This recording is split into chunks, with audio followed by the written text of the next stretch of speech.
Good evening class.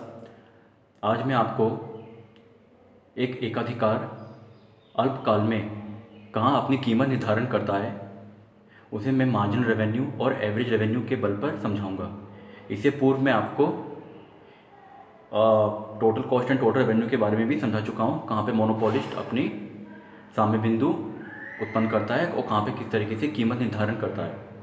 तो दूसरा जो अप्रोच है इसी का वो है marginal revenue and average revenue approach, जैसे यहाँ पे दिया गया है। इसके अंतर्गत तीन चीज़ें हैं। जो मोनोपोलिस्ट है, एकाधिकार है, उसे मूलतः ये नहीं कह सकते कि हर वक्त क्या कहते हैं अधिकतम लाभ ही अर्जित होगा, बल्कि इसके अलावा उसे सामान्य लाभ या हानि ये भी अर्जित हो सकती है।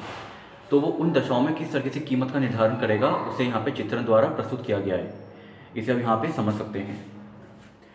जो पहली चीज़ यहाँ पे बताई गई है, मैं आपको पहले लेके चलूँगा यहाँ से इस चित्र की ओर। देखिए इस फिगर की ओर क्या होता है कि बेसिकली जो प्राइस डिसाइड होता है, जो कीमत निर्धारण होती है किसी भी फर्म की, वो एवरेज रेवेन्यू ही होती है।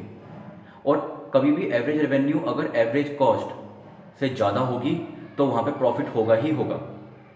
जो मार्जिनल कॉस्ट और मार्जिनल रेवेन्यू का जो बिहेवियर होता है वो बेसिकली आउटपुट निर्धारण के काम आता है कि कहाँ पे फर्म जो है इक्विलिब्रियम यानी साम्य बिंदु उत्पन्न कर सकता है। तो उसे मैंने यहाँ पे समझाया है। आप यहाँ पे देख सकते हैं कि ये एक्स सीरीज आपको दी गई है, एक्स एक्सिस, ये वाई एक्सिस आपको दिया हुआ है।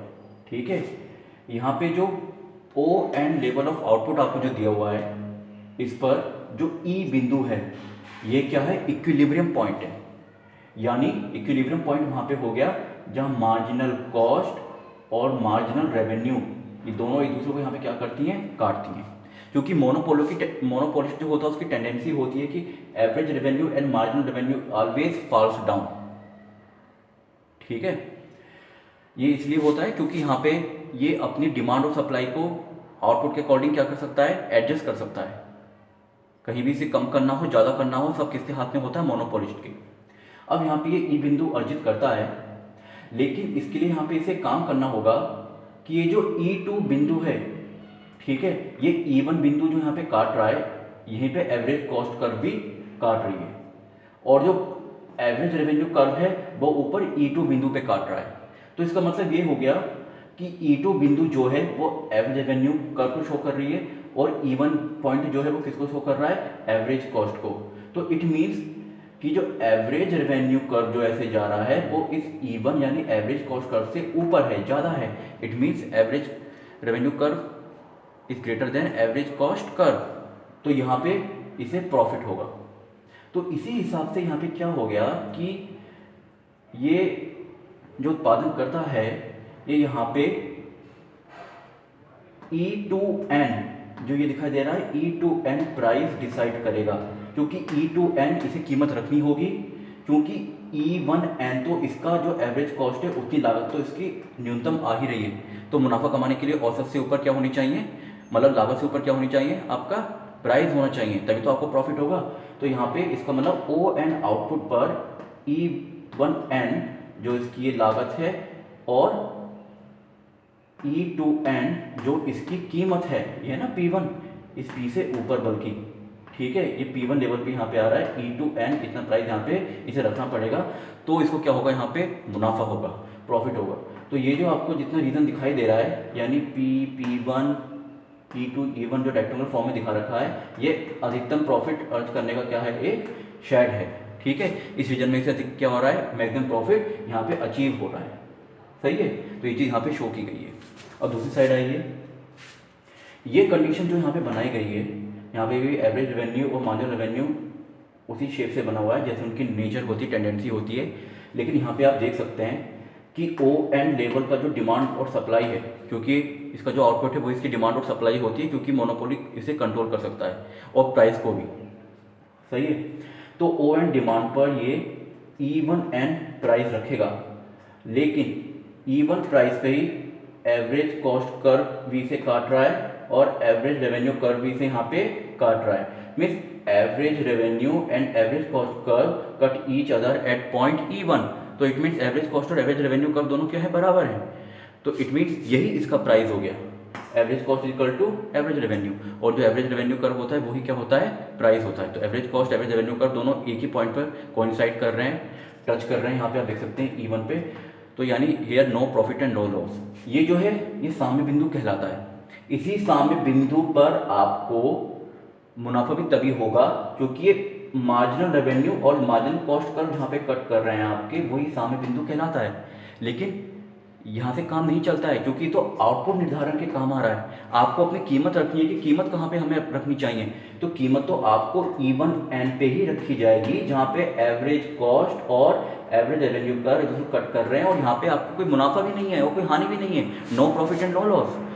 ठीक है, तो ये कंडीशन आपकी अलग हो गई। अब देखिए क्लास, एक दूसरी कंडीशन पे आते हैं। आपकी लास्ट कंडीशन मैं आपको थोड़ा दिखाना चाहता हूँ। नीचे आप देखिए, इस कर्व पे देखिए, इस कर्व की तुलना अगर आप इस कर्व से करेंगे तो कंफ्यूज मत होना, दोनों में बहुत ज़्यादा डिफरेंस है। सब एवरेज कॉस्ट एवरेज रेवेन्यू का ही खेल है। जरा यहाँ पे देखिए, O and level of output है, ये कंडीशन प्रॉपर लॉस की है।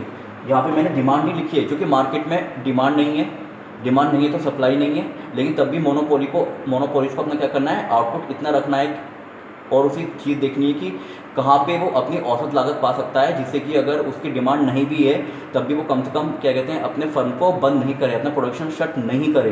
तो यहाँ पे आप देख सकते हैं सिंपल इस कंडीशन को इससे पहचान सकते हैं। देखिए क्लास, पहले चीज़ तो आप ये देखिए, मार्जिनल कॉस्ट और मार्जिनल रेवेन्यू कर्व कहाँ टच कर रहा है, ये मार्जिनल कॉस्ट कर्व और ये मार्जिनल रेवेन्यू कर्व यहाँ टच कर रहा है E पे, ये साम्य बिंदु हो गया। ठीक है, अब एक चीज़ यहाँ पे देखिए कि ये E1N जो दिया हुआ है, E1N जो यहाँ पे पॉइंट दिया हुआ है, यहाँ पे एवरेज रेवेन्यू का जो ये कर्व है ये तो आ रहा है, लेकिन एवरेज कॉस्ट का तो उससे ऊपर आ रहा है।